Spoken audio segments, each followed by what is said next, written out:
नमस्कार। बड़ी बहस छत्तीसगढ़ में आपका स्वागत है। मैं हूं आपके साथ अनन्या बेदी। देश भर में हो रहे अवैध प्लॉटिंग और अवैध कब्जे को लेकर सरकार सख्त कदम उठाने जा रही है। प्रदेश भर में हो रही अवैध प्लॉटिंग और कब्जा रोकने के लिए जल्द ही नियम बनाए जाएंगे।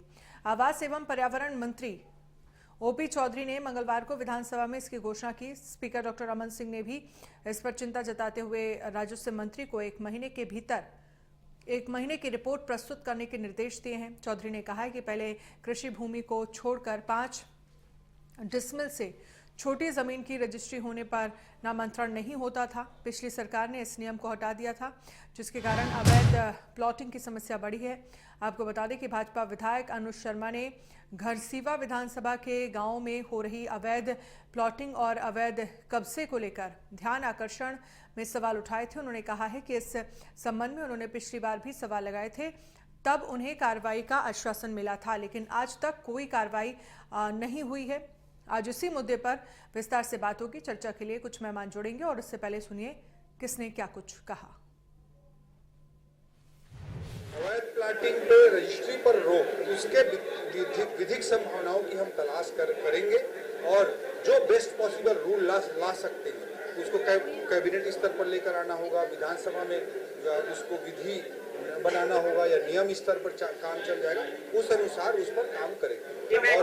और ये पूर्ण रूप से जो अवैध प्लाटिंग होती है, जो अर्बन एरिया है उसमें अवैध प्लाटिंग या रेरा से जो लाइसेंसी हैं या जो टाउन कंट्री प्लानिंग के नियमों के अनुसार हैं, उसके अनुसार ही लोग काम करें और इससे आम लोगों को किसी प्रकार से भटकना ना पड़े। बाद अवैध प्लाटिंग के शिकार हो जाते हैं और बाद में सामान्य लोग उससे प्रताड़ित होते हैं। इससे मुक्ति दिलाने के लिए हमारी सरकार काम कर रही है। भाजपा की सरकार चंद पूंजीपति बिल्डरों को फायदा पहुंचाने के लिए गरीबों के खुद के जमीन खरीदकर घर बनाने के सपने को कुचलने का काम किया है। कांग्रेस की सरकार ने भाजपा सरकार के दौरान जो छोटे प्लाटों की रजिस्ट्री पर जो प्रतिबंध लगा दिया था और गरीबों के मकान बनाने के सपने को जो खत्म किया था, उस प्रतिबंध को हटाकर गरीबों को मकान बनाकर रहने का अधिकार दिया था। छोटे प्लाटों की रजिस्ट्री कराने पर 30% की छूट दिया था और इससे प्रदेश में गरीब आदमी, रिक्शा चालक, ठेला चालक, छोटे व्यवसायी, मजदूर अपनी छोटी सी जमीन खरीदकर उससे मकान बनाते थे। एक बार और भाजपा ने कांग्रेस के दौरान के निर्णय को पलटकर बता दिया कि ये सिर्फ पूंजीपतियों की हितैषी है, इनको गरीबों के सपनों से कोई लेना देना नहीं है और ये निर्णय जो है भाजपा का गरीब विरोधी होने का प्रमाण है। यहाँ डॉक्टर रमन सिंह जी के नेतृत्व में सरकार थी तो अवैध कॉलोनाइजर्स के लिए नियम अलग थे। पिछली सरकार ने अलग तरह के नियम बनाकर उन नियमों में शिथिलता लाकर अवैध कॉलोनाइजर्स को बढ़ाने का काम किया। आज इस पे ध्यानाकर्षण मैंने एक प्रस्ताव लाया था, एक विषय लाया था, उसकी ध्यानाकर्षण सूचना पे आज कार्रवाई करते हुए माननीय अध्यक्ष जी ने 1 महीने के आसपास 1 महीने का समय दिया है, जिसमें उन्होंने कहा है, निर्देश दिया माननीय मंत्री जी को कि 1 महीने में इस पे क्या कार्रवाई हुई इसकी सूचना दें और साथ ही साथ 3 विभागों राजस्व, नगरीय प्रशासन और आपका आवास एवं पर्यावरण, इन विभागों की एक समिति बनाई जाएगी और ऐसे नियम बनाए जाएंगे ताकि अवैध कॉलोनियों का निर्माण ना हो सके, उन पे अंकुश लगाया जा सके।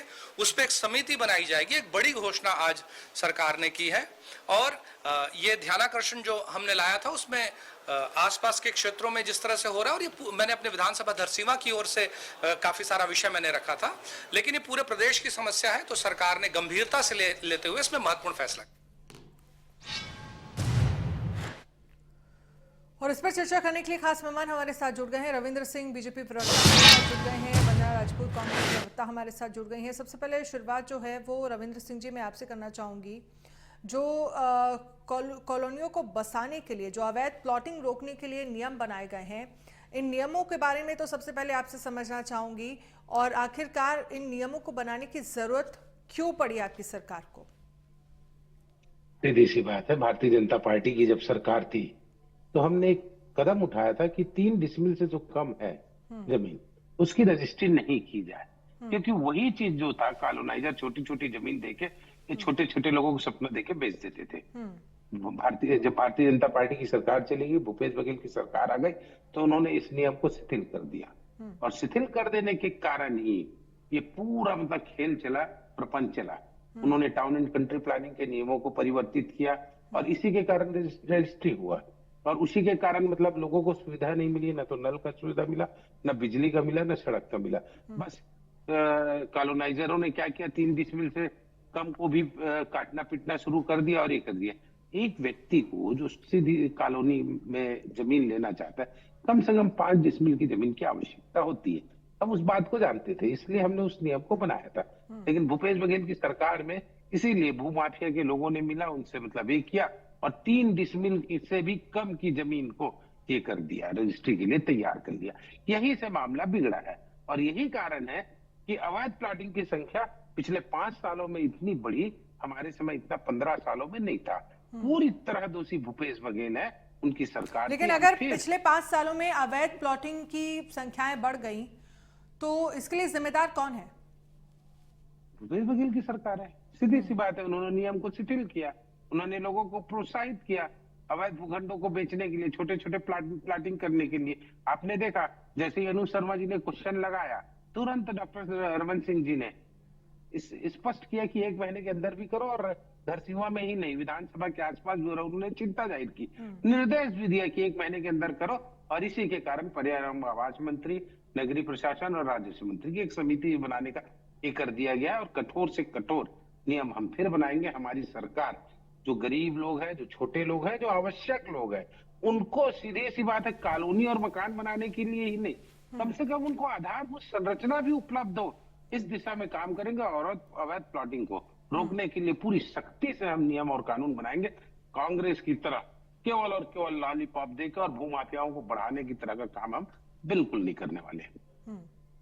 ठीक है, वंदना राजपूत जी, इस पर जवाब दीजिए। रविंद्र सिंह जी कह रहे हैं कि देखिए 5 साल में, पहले 15 साल में तो कोई इस तरह की समस्या नहीं थी, लेकिन 5 साल में अवैध प्लॉटिंग इतनी हुई जिसके बाद हमें ये नियम बनाने पड़ गए।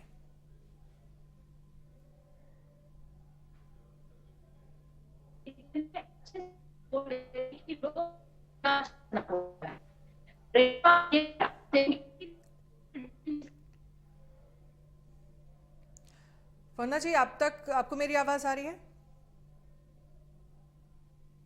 हाँ, मेरी आवाज आपको आ रही है? हाँ, बोलिए, आप बोलिए जी, बोलिए। वही बोल रही हूँ कि भारतीय जनता पार्टी पूंजीपतियों का सरकार है। आप देखेंगे कि जब छोटे मध्यम जो वर्ग के परिवार रहते हैं, आज महंगाई कितनी बढ़ गई है। हमारी सरकार में तब ये 5 डिसमिल से भी कम की जो रजिस्ट्री के लिए अलॉटमेंट किए, उस मध्यम वर्गीय परिवारों पर एक आशा विश्वास जगा कि हमारे खुद के अपने घर होगा, हम छोटे से भी जगह पे हम अपने लिए घर बना सकते हैं। एक गरीब घर होता है। और भारतीय जनता पार्टी यदि कहीं पर भी सोचती तो बड़े परिवारों के बारे में सोचती। आप बताइए, बड़े बड़े बिल्डर हैं, उनके लिए डॉक्टर रमन सिंह के कार्यकाल के जो कृषि जमीन के नामांतरण पर रोक लगा दी गई थी।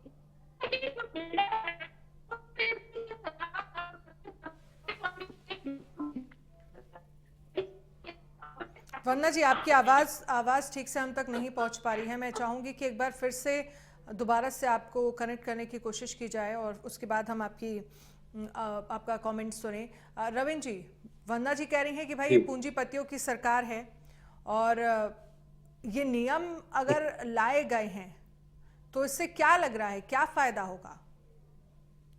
अब सबसे बड़ी बात यह है, पूंजीपतियों की सरकार का हम पे आरोप लगाते हैं तो इनको शर्म आनी चाहिए कि 16 लाख आवास, प्रधानमंत्री आवास को इन्होंने रोक दिया। 3 बार वहां से मतलब केंद्रीय सचिव ने पत्र लिखा, भाई भूपेश बघेल जी आप 40% अपने पैसे को जमा कर दो राज्यांश को। इन्होंने किया नहीं, उल्टे बहानेबाजी करते रहे कि भाई 90% होना था केंद्रांश और राज्यांश होना था 10%। प्रधानमंत्री का नाम क्यों जुड़ा है, हम नहीं करेंगे। तो ये पूंजीपतियों की सरकार है क्या, जो 16 लाख लोगों का मतलब पैसा रोका था? किसको, कौन गरीब होगा, पैसा किसने रोका? ये 16 लाख लोगों का आवास मिलता ना, हम पूंजीपतियों को जब उनको प्रधानमंत्री आवास दे रहे हैं, पहले कैबिनेट में हम मतलब 16 लाख मकानों की स्वीकृति दे रहे हैं, वो गरीबों का वो नहीं दिख रहा है, पूंजीपतियों का सरकार इनको रकार उठाया शब्द मिलता है। तभी भी डिबेट करते हुए देखेंगे तो इनको अडानी का नाम जरूर लाएंगे, पूंजीपतियों का लाएंगे। अब पूंजीपतियों ने क्या गुनाह कर दिया है भाई? 3.5 डिसमिल से मतलब क्या कहते हैं, हमने रजिस्ट्री रोक दिया तो उससे पूंजीपति फलीभूत हो गए क्या? अरे एक जो सामान्य मध्यम वर्गीय आदमी है वो 1200-1400 स्क्वायर फीट लेता ही है मकान बनाने के लिए, मिनिमम आवश्यकता है। वो कितना है? 4-5 डिसमिल के आसपास है। हमने इसीलिए कहा 3 डिसमिल को हमने रोका। क्यों रोका? ताकि अवैध प्लॉटिंग ना हो। छोटे छोटे टुकड़ों में भू माफिया जो बांट रहे थे ना, उसको हमने प्रतिबंध लगाया था, उसको भूपेश बघेल ने खोला था। अब पूंजीपतियों को बढ़ावा दे रहा हूं, हम पर बोल रहा हूं। और यदि ये नहीं होता तो आप प्रधानमंत्री आवास योजना को बहुत गंभीरता से और बहुत अच्छे से लागू करते। और हम पर आरोप लगा रही, सबसे बड़ी बात होता क्या है, एक कांग्रेस के लोगों को कुछ नहीं सूझता। जब हर तरह के नियमों में फंस जाते हैं तो केवल अडानी कहा ना मैंने, पूंजीपतियों का महंगाई इस पर आ जाते हैं। नियम कायदों को तोड़ने वाले हैं। क्यों आपने तोड़ा? क्या बुराई थी उसमें? 3 डिसमिल का हमने जो प्रतिबंध लगाया था, और प्रतिबंध भी लगाया था तो कहा था कि उसको बिजली मिले 4 डिसमिल से ऊपर रजिस्ट्री होगी तो तब उसमें आधारभूत संरचना सुविधाएं मिलती। और कांग्रेस आज दोष दे रही है। मैं कह रहा हूं कि इनको करना कुछ नहीं है। एक सकारात्मक विपक्ष की भी भूमिका में हम उम्मीद करते हैं कांग्रेस होगी, कभी नहीं थी। उनको स्वागत करना चाहिए इस बात का कि भारतीय जनता पार्टी की सरकार है, राजनीति से ऊपर उठिए। कम से कम अवैध प्लॉटिंग पर चर्चा हुई विधानसभा में, उस पर निर्देश दिए गए और मंत्री जी ने भी कहा कि बहुत जल्द एक समिति का गठन करके हम नियम बनाएंगे। और वो नियम बन रहा है। अवैध प्लॉटिंग यदि रुकता है तो इससे फायदा किसको है? अंतिम लाभ जो है जनता को है। और इसमें तो कम से कम उनको पॉजिटिव व्यू दिखाना चाहिए। अभी भी फिर वो भारतीय जनता पार्टी के नियमों को ऐसा हम कह रहे हैं ना, आपने उस नियमों को तोड़ा, कम से कम इससे राजनीति मत करिए। कुछ अच्छा है प्रदेश के लिए होता है, जनता के लिए होता है, तो कहीं तो आपको बड़ा दिल रखना पड़ेगा। ठीक है, चलिए केवल राजनीति इस पर जवाब वंदना जी से ले क्या लेते हैं। विरोध वंदना करें? जी, इसका मैं रवीन विरोध जी को आपने सुना, वो कह रहे हैं कि इस पर तो कम से कम राजनीति मत करिए। अगर कुछ जनता के लिए अच्छा हो रहा है, प्रदेश के लिए कुछ भला हो रहा है, उसका स्वागत करिए। देखिए, यदि जनता की भला चाहते तो जो छोटे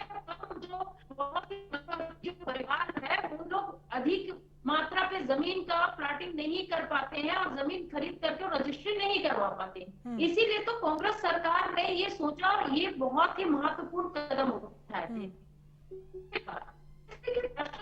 की बात करते हैं तो आपने देखा कि कल विधानसभा में एक बहुत ही बड़ी मामला सामने आया था कि बिना टेंडर के वो आधा अधूरा पुल का निर्माण हो जाता है, बिना टेंडर के वहां पे सब काम हो जाता है। विषयांतर क्यों हो रही है भैया?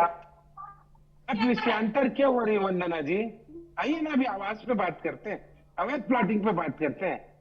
अब कहाँ चली अवैध प्लॉटिंग पे बात करूंगी मैं, उसी पे बात करिए ना। चले गई आपको बताते हैं कि हम वॉशिंग मशीन से बिल्कुल धुले हुए हैं, बिल्कुल भ्रष्टाचार नहीं है। तो सबसे बड़ा उदाहरण तो कितने अधिकारी जेल में है? मतलब ये आपके अरुण साहु जी बता रहे हैं कि 17 दिसंबर को टेंडर खुलने वाला है, उसके पहले आधा अधूरा निर्माण कर देते हैं पुल का। तो ये भ्रष्टाचार कहाँ से हो रहा है, कैसे हो रहा है, ये तो बहुत अच्छे से समझते हैं। दूसरी बात,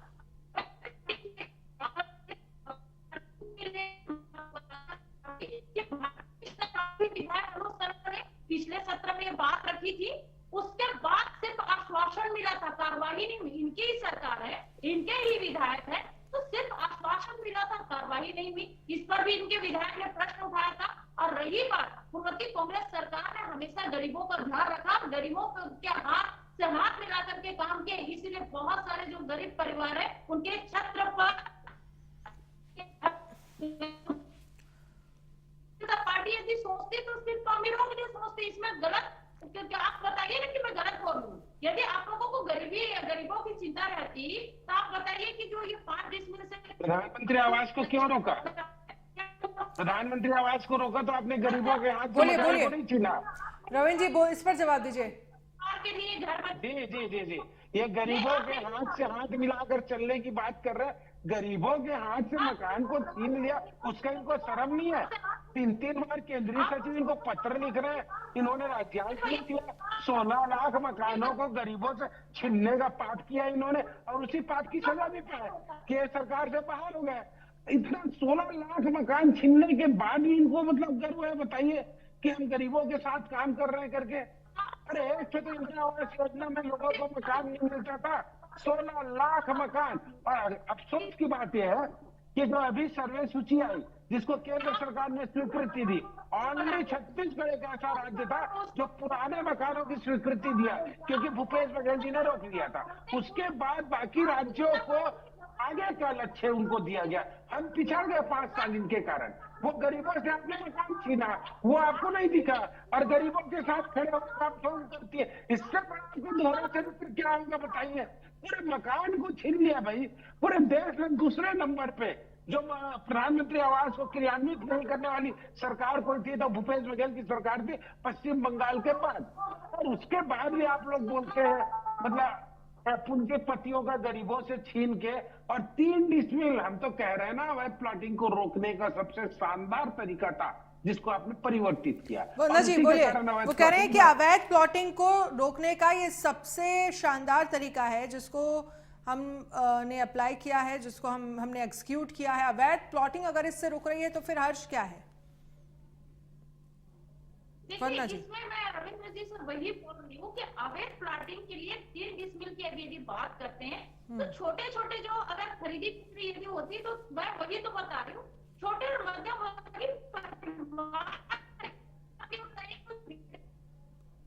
अरे पहले आप ये बता दो वंदना जी, प्रधानमंत्री आवास को क्यों रोका? गरीबों और मध्यम वर्गीय की चिंता करने वाली वंदना जी, आप उसको क्यों रोके? आप बता दो, फिर हम मानेंगे आप गरीबों के साथ थे। अधिकारी वर्ग इसमें मिले भाई। लगातार आप देखेंगे कि लगातार शिकायत कर, आपके विधायक शिकायत करें। कुछ दिन पहले धमतरी में जो कांग्रेस विधायक, उन्होंने शिकायत किया था कि आप लोग कुछ कार्रवाई करेंगे, लेकिन कार्रवाई के नाम पर सिर्फ आप लोग आश्वासन देते हैं और आश्वासन के सिवा कुछ भी नहीं मिलता।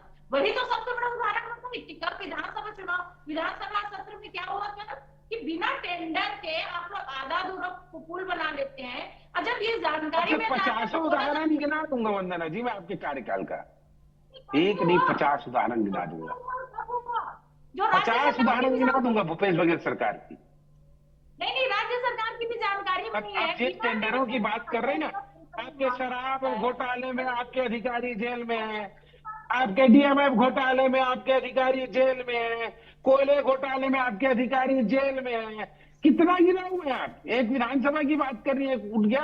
आपके विधानसभा में स्वीकार हुआ था राशन कार्ड के मामले पे, राशन दुकानों पे जो चावल रखा गया था, जितनी क्षमता नहीं उससे ज्यादा आपने दिखाई। गिनाऊंगा ना तो डिबेट खत्म हो जाएगा। आप बात करिए ना अभी मकानों के बारे में, कहाँ भ्रष्टाचार में जाती? भ्रष्टाचारी तो आप लोग थे। कितने लोग जेल में है बताइए? और आश्वासन की बात बोल रही ना, सुन लीजिए, आश्वासन क्या होता है मैं बताता हूँ आपको, सुन लीजिए। अभी आपने कह दिया अनुज शर्मा ने कहा आश्वासन मिला, तो एक विधानसभा लास्ट टाइम जो हुआ था 3 महीना पहले की बात है, सुन लीजिए। आप लोगों ने तो 5 साल में नहीं किया, आप तो आश्वासन देते रहे। आपने शराबबंदी की 5 साल में, आपने 2 वर्ष का बोनस दिया 5 साल में, आपने 2500 का बोनस दिया बेरोजगारी भत्ता 5 साल में दिया। आप आश्वासन की बात करेंगे आपसे? 5 साल सरकार चली गई आपकी, कुछ किया नहीं आपने। हमको अभी 3 महीने का पिछला विधानसभा सत्र है, उस पर आप आश्वासन शब्द का इस्तेमाल कर रही है। सबसे बड़ी बात है आप लोग पूरी भ्रष्टाचारी सरकार चला, इसीलिए पीएससी का घोटाला भूल गया। आप भूल गए पीएससी का घोटाला, सीबीआई को प्रतिबंधित किया भूपेश बघेल ने, आने नहीं दिया। अमन सोनवानी खुलेआम भ्रष्टाचारी करते रहे, आपकी सरकार उनको बचाती रही। क्यों? आप हम पे भ्रष्टाचार करती रहेंगी? आप लोग भ्रष्टाचारी थे। अरे आप तो बताइए अपना, सीबीआई किसके विरुद्ध हो रही है? कौन से पीएससी में आपकी सरकार के कार्यकाल की पीएससी में सीबीआई जांच हो रही है? हम गिरफ्तार कर रहे हैं और एकदम पारदर्शिता से परीक्षा ले रहे हैं। हमको तो भ्रष्टाचार का, कम से कम भ्रष्टाचारी आप लोग उदाहरण मत गिना। एक पुल का टेंडर, लेकिन वंदना जी तो आप पर आरोप लगा रही हैं, रविंद्र सिंह जी, वंदना जी तो आप पर आरोप लगा रही हैं, वो कह रही हैं आप लोग भ्रष्टाचारी हैं। अब मैं 1 मिनट मुझे समय दीजिएगा, मैं इनके भ्रष्टाचार को गिनता हूँ। इनके उप सचिव जेल में है, आज तीसरा साल शुरू हो गया।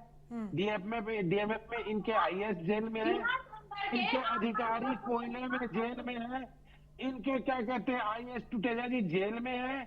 और मैं बताऊं क्या कहते हैं, पूरा का पूरा पीएससी का भ्रष्टाचार था। कभी सीबीआई जांच कराने के लिए किया आपने? बैन लगाया हमने, सीबीआई जांच करा, गिरफ्तार हो रहे हैं। भ्रष्टाचारी हम होते तो हम इस तरह ही ठीक है, चलिए शुक्रिया, वक्त की कमी है मेरे पास। बहुत बहुत शुक्रिया रविंद्र सिंह जी हमारे साथ जुड़ने के लिए। वंदना जी आपका भी बहुत बहुत शुक्रिया। इसमें आज के लिए फिलहाल इतना ही। आप बने रहिए इंडिया न्यूज मध्य प्रदेश छत्तीसगढ़ के साथ। नमस्कार।